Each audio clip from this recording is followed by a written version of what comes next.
याद है वो पल जब पोलारॉइड तस्वीर को हिलाते थे और बस इंतजार करते थे कि कैसे बिल्कुल जादू की तरह एक याद धीरे धीरे उभर कर सामने आती है। हम में से ज्यादातर लोगों ने ये महसूस किया है ना? लेकिन क्या हो अगर मैं कहूं कि इस कैमरे की कहानी बस इतनी ही नहीं है। असल में इसके पीछे जो इंसान था, एडविन लैंड, उनकी एक नहीं बल्कि दो जिंदगियां थीं। तो ठीक है, चलिए सबसे पहले उनकी पहली जिंदगी को देखते हैं। ये हैं एडविन लैंड, पोलारॉइड के पीछे का वो जबरदस्त दिमाग। पता है, उनकी तुलना अक्सर स्टीव जॉब्स जैसे विजनरीज से होती थी, और वजह भी साफ थी। वो विज्ञान, कला और लोगों की जरूरत, इन तीनों को एक साथ लाने में माहिर थे। ये सिर्फ एक कहावत नहीं थी, ये लैंड का मोटो था, उनका आदर्श वाक्य। और ये उनकी सोच को ना एकदम सटीक तरीके से बयां करता है। उन्हें वही काम करने में मजा आता था जिसे बाकी दुनिया नामुमकिन मान लेती थी। और जैसा मैंने कहा, ये सिर्फ कहने की बातें नहीं थी। जरा इस तस्वीर पर नजर डालिए। ये उस जुनून, उस जिद को दिखाती है जो उस लगभग असंभव को हकीकत में बदलने के लिए जरूरी थी। आपको पता है, इंस्टेंट फोटोग्राफी की पूरी कहानी एक बहुत ही सीधे साधे मासूम से सवाल से शुरू हुई थी। बस सोचकर देखिए, एक छोटी बच्ची का एक सवाल, और उस एक सवाल ने एक ऐसी टेक्नोलॉजी को जन्म दे दिया जिसने फोटोग्राफी की पूरी दुनिया ही हमेशा के लिए बदल कर रख दी। और यहीं से कहानी बहुत दिलचस्प हो जाती है। देखिए, लैंड का जो पब्लिक काम था और जो उनका सीक्रेट काम था, वो आपस में जुड़े हुए थे। असल में तो जो टेक्नोलॉजी उन्होंने जंग के लिए बनाई थी, वही उनके इंस्टेंट कैमरे की नींव बनी। और नतीजा नतीजा था ये पोलारॉइड SX70 कैमरा।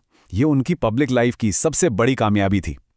इसी कैमरे ने उनके उस सपने को सच किया था, जहां तस्वीर खींचो और वो आपके सामने, आपकी आंखों के सामने डेवलप हो जाए।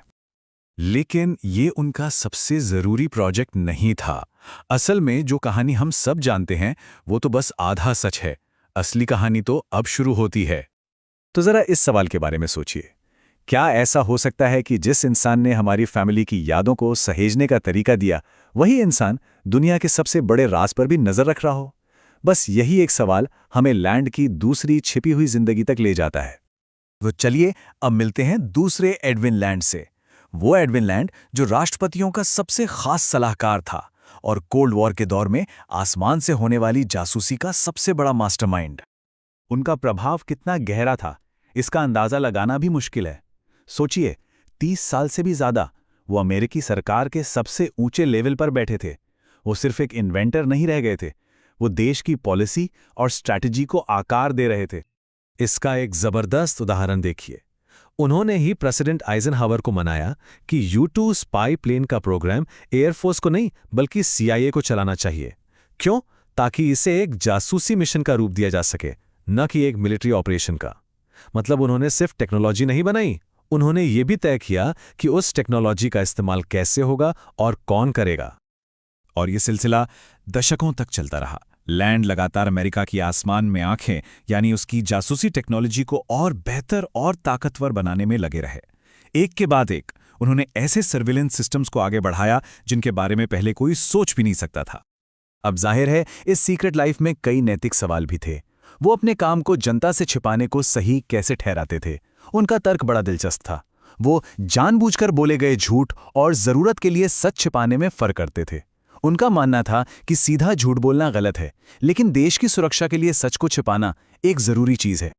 लेकिन शायद उनकी सबसे बड़ी और स्थायी विरासत थी CIA के अंदर एक पूरी की पूरी नई विंग बनवाना, directorate of science and technology. इस एक कदम ने एजेंसी के काम करने का तरीका ही हमेशा हमेशा के लिए बदल दिया। तो अब इन दोनों कहानियों को एक साथ जोड़कर देखते हैं। एडविन लैंड की ये दो बिल्कुल अलग अलग विरासतें, कला और जासूसी। यही इस पूरी कहानी का सबसे हैरान करने वाला पहलू है। सोचिए, एक ही दिमाग जिसने हमारे घरों में यादें कैद करने वाला कैमरा पहुंचाया, उसी दिमाग ने आसमान में जासूसी करने वाले सैटेलाइट्स भी पहुंचाए। तो असल में उनकी ये दो विरासतें अलग अलग थी ही नहीं, वो एक ही पेड़ की दो शाखाएं थीं, और जड़ थी उनकी बेमिसाल वैज्ञानिक और तकनीकी समझ।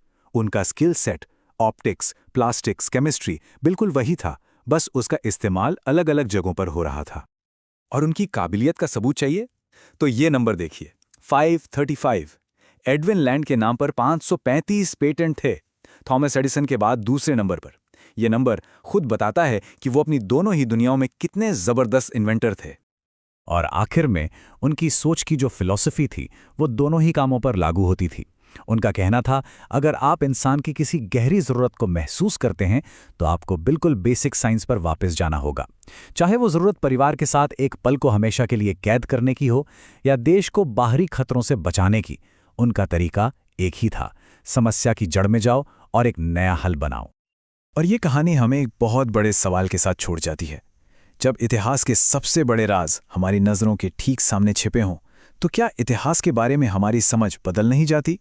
एडविन लैंड की कहानी हमें यही याद दिलाती है कि कभी-कभी जो चीज़ें हमें सबसे ज़्यादा जानी पहचानी लगती हैं, उन्हीं के पीछे ऐसी कहानियां दफन होती हैं जो हमारी पूरी सोच को हिला के रख सकती हैं।